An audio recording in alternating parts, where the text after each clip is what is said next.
आवास मंत्री प्रेमचंद अग्रवाल ने विधानसभा में मसूरी देहरादून विकास प्राधिकरण की बैठक लेते हुए अधिकारियों को सख्त निर्देश दिए। अधिकारी लोगों को सहूलियत देने का काम करें, न कि उनके उत्पीड़न का। इस दौरान उन्होंने कहा कि लगातार उनके पास में कंपाउंडिंग के नाम पर लोगों का उत्पीड़न करने का मामला सामने आया है, जिसको लेकर अधिकारियों को सख्त निर्देश दिए गए कि अपनी कार्यशैली में सुधार लाए, वरना कार्रवाई की जाएगी। कोशिश कर रहा हूँ एक टोल फ्री नंबर में इसमें अभी, क्योंकि अभी मैं प्राथमिक बैठकें ले रहा हूँ, और कोशिश करेंगे हम टोल फ्री नंबर जारी करेंगे, जिसके आधार पे जो भी शिकायत आएगी, जो मेरे तक भी आएंगी और वरिष्ठ अधिकारियों तक भी आएंगी, और उसको भी तय करेंगे कि इस दिन तक इसको आप किसी भी तरह से क्लियरफाई करिए। जनता को यदि उसमें कहीं और कोई दिक्कत है तो जनता को बताया जाना चाहिए।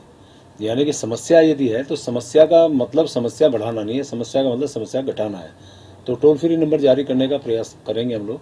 अभी मैं जो प्राथमिक बैठकें हैं, जैसे मेरी अभी HRDA की मीटिंग मेरे द्वारा ली गई, आज MDDA की मीटिंग हुई, इसी प्रकार के अन्य प्राधिकरणों की बैठक के बाद हम टोल फ्री नंबर जारी करेंगे, जिसके आधार पर जनता को राहत मिलेगी। शनिवार को राजधानी देहरादून के परेड ग्राउंड में स्टेट बैडमिंटन कोर्ट पर सचिवालय बैडमिंटन प्रतियोगिता की शुरुआत की गई और उत्तराखंड के खेल मंत्री रेखा आर्य ने इस प्रतियोगिता का शुभारंभ किया। प्रतियोगिता की शुरुआत करते हुए रेखा आर्य ने कहा कि इस शासन आदेश के बाद उत्तराखंड में खेल प्रतिभाओं में निखार लाने के लिए और खेलों के प्रति प्रोत्साहित करने के लिए इस खेल नीति में कई प्रावधान किए गए हैं। साथ ही उन्होंने बताया कि 8 साल से 16 साल तक के बच्चों को खेलों में स्कॉलरशिप देने का भी प्रावधान इस खेल नीति में किया गया। 24 में हमारा लक्ष्य है कि हम जो नेशनल गेम होने वाले हैं, जिसकी 38वीं मेजबानी की जिम्मेदारी जो है उत्तराखंड को मिली है, हम 2024 तक में उसको कर पाए, उसकी व्यवस्थाओं को लेकर मेरा लगातार जो है भ्रमण भी बना हुआ, उसका जायजा भी मैं ले रही हूँ।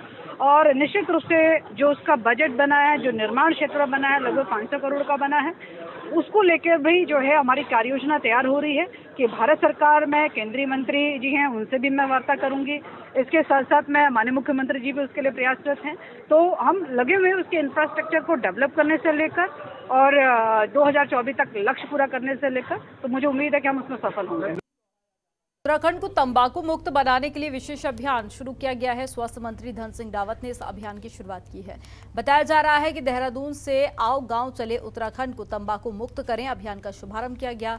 ये विशेष अभियान 1 महीने तक चलेगा, जिसमें स्वास्थ्य विभाग, राष्ट्रीय स्वास्थ्य मिशन, NGO, मेडिकल कॉलेज और नर्सिंग कॉलेज के छात्र छात्राएं हिस्सा ले रहे हैं।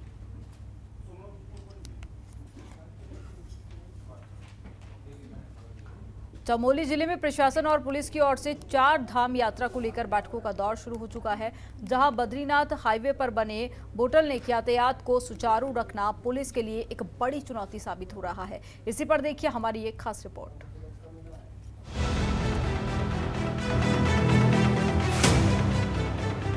बद्रीनाथ हाईवे पर बने बोटलनेक यातायात को सुचारू रखना पुलिस के लिए बड़ी चुनौती बनी हुई है। वहीं केदारनाथ से बद्रीनाथ की यात्रा मार्ग पर भी संकरी सड़क और गोपेश्वर नगर में यातायात का सुचारू संचालन चुनौती से कम नहीं। बता दें कि चमोली में 4 धाम सड़क परियोजना के तहत NHIDCL ने बद्रीनाथ हाईवे के बड़े हिस्से का चौड़ीकरण काम पूरा कर लिया है, लेकिन जिले में आधा दर्जन जगहों पर हिल कटिंग का काम पूरा न होने से हाईवे पर बोटलनेक बने हुए, जिससे हाईवे पर अधिक संख्या में वाहनों के आने पर जाम की स्थिति पैदा हो रही है। ऐसे में 4 धाम यात्रा की बुकिंग को देखते हुए जिले सुचारू यातायात संचालन पुलिस के लिए चुनौती बन सकता है।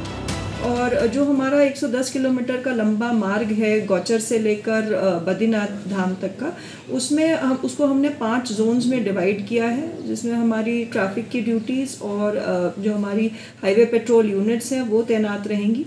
जो हमारे यात्रा रूट के थाने और चौकियां हैं, उनमें हमारी जो फोर्स तैनात है उसको हमने आपदा के परिप्रेक्ष्य में सॉफ्ट स्किल की ट्रेनिंग, बिहेवियरल ट्रेनिंग, ये सब भी प्रदान की है। बद्रीनाथ धाम में भी जो हमारा थाना है वो 1 मई से ऑपरेशनल हो जाएगा। वैसे हमने फोर्स वहाँ भिजवा दी है ऑलरेडी, परंतु प्रॉपर तैनाती और थाने का जो ऑपरेशन है वो 1 मई से हो जाएगा। वहीं केदारनाथ से बद्रीनाथ आने वाले तीर्थयात्री चोपता, गोपेश्वर, चमोली सड़क से आवाजाही करते हैं। यहाँ भी सड़क के संकरे होने और गोपेश्वर में पार्किंग की समुचित व्यवस्था न होने से Subhash Nagar petrol pump, hospital तिराहे पर यातायात को सुचारू रखना पुलिस के लिए चुनौतियों से भरा होगा। हालांकि मामले में पुलिस और प्रशासन की ओर से NHIDCL के साथ ही BRO के अधिकारियों को यात्रा शुरू होने से पूर्व हाईवे पर सुगम आवाजाही की व्यवस्था करने के निर्देश दिए हैं। आगामी चारधाम यात्रा बद्रीनाथ के कपाट 8 मई को खुलने हैं, तो उसके परिप्रेक्ष्य में जो हमारी सड़क मार्ग है उसका जो हमने संयुक्त टीम में गठित करी है, SDM, CO और ARTO के दल गठित किया है, उनके द्वारा निरीक्षण किया गया है। और जो भी हमारे डेंजर जोन्स हैं या फिर ऐसे हैं जहाँ पर स्लाइड होता है, तो वहाँ पर आवश्यक मशीन की व्यवस्था करने के निर्देश दिए हैं, साइनेजेस लगाने के लिए। और जहाँ जहाँ पैच वर्क होने की आवश्यकता है वहाँ पर डामरीकरण करने के लिए BRO अथवा जो NHIDCL है उनको भी निर्देशित कर दिया गया है। साथ ही साथ पेयजल व्यवस्था, शौचालय जो हमारी मरम्मत है वो गतिमान है और यात्रा से पहले पूर्ण कर ली जाएगी।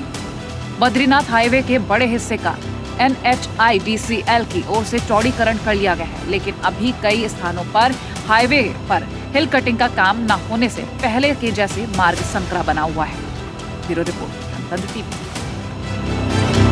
समय में मौजूद हूँ नेशनल हाईवे 58 पे। आपको दिखाने की कोशिश करूँगा कि जो प्रधानमंत्री का ड्रीम प्रोजेक्ट है, क्या डेंजर स्पॉट अभी कटे हैं या नहीं कटे हैं, इसको लेकर जो है मैं इस समय NH 58 पे खड़ा हूँ और आपको दिखाने की कोशिश करूँगा कि किस तरह से जो दावे जो है प्रशासन करता है, प्रशासन के साथ साथ जिस तरह से जो अधिकतर जाम इन्हीं जगहों पर लगता है, क्योंकि जिस तरह से लगातार जो है, चाहे इस बार की जो यात्रा होगी वो यात्रा जो है सुगम बनाने के लिए, सरल बनाने के लिए, चाहे वो भारत सरकार हो या उत्तराखंड सरकार हो या पर्यटन विभाग हो या स्थानीय प्रशासन हो, लेकिन जहाँ जहाँ पे जो जाम की स्थिति बनती है उन जगहों को अभी तक NH की जो कार्यदायी संस्था है, इन लोगों ने जो है यहाँ पे नहीं अभी कुछ काम कर पाया है, नहीं चट्टानों को काट कर पाया है। लेकिन आने वाले समय में लगातार जब यात्रा पीक पॉइंट पे चलेगी, जब 3 मई से जो है हमारी चारधाम यात्रा शुरू हो जाएगी, तो कहीं ना कहीं यात्रियों को एक बार जो है जाम की स्थिति से निपटना पड़ेगा। हालांकि जनपद चमोली की अगर मैं बात करूं तो यहाँ पे से 10 से और 12 जो है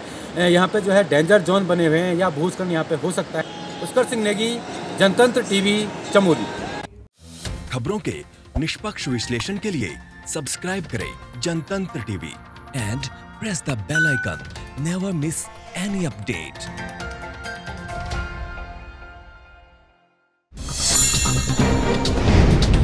डाउनलोड कीजिए जनतंत्र टीवी ऐप को, जो कि अवेलेबल है गूगल प्ले और ऐप स्टोर पर।